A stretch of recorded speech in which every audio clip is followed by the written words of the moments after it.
I'm going to try to answer this as best I can. I don't know where you're located, so that does make a difference because I don't know if you'd be transferring animals up to the Northeast or if your facility is in the Northeast. I don't think it says it on the comment, but I did another video on this as well about starting with a 501c3, which is a government issued nonprofit status.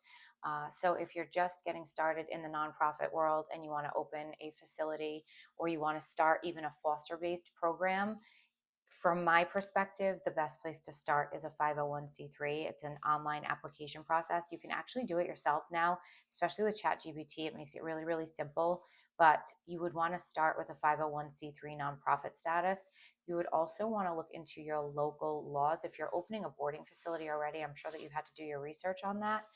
But I keep getting all of these messages and comments about people who really want to do this and things like that. And I started, number one, I started by fostering for another organization. So I'm going to do another video in a little while where I try to kind of bring organizations and people in their area together. So I'm gonna film that in a bit. But don't be afraid to start somewhere, right? So everyone wants to kind of have the facility and things like that, but I started in this industry in 2007 and I didn't open my own facility until 2020.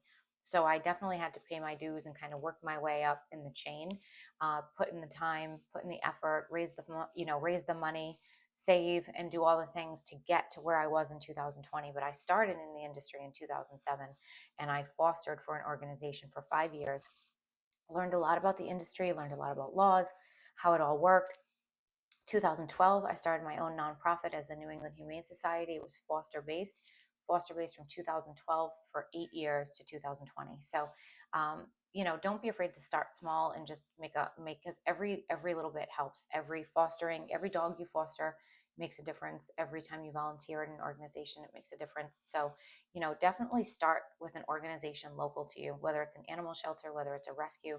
There are organizations everywhere that need help. So that was how it worked for me. I started from the ground up. I learned a lot as I went, and I had to be super patient. It took me a long time to find a building that worked for us and all of the things. But, good luck with your new facility, and I hope it works for you. And I would love to see you get on board in the rescue world. But that's kind of how I got started.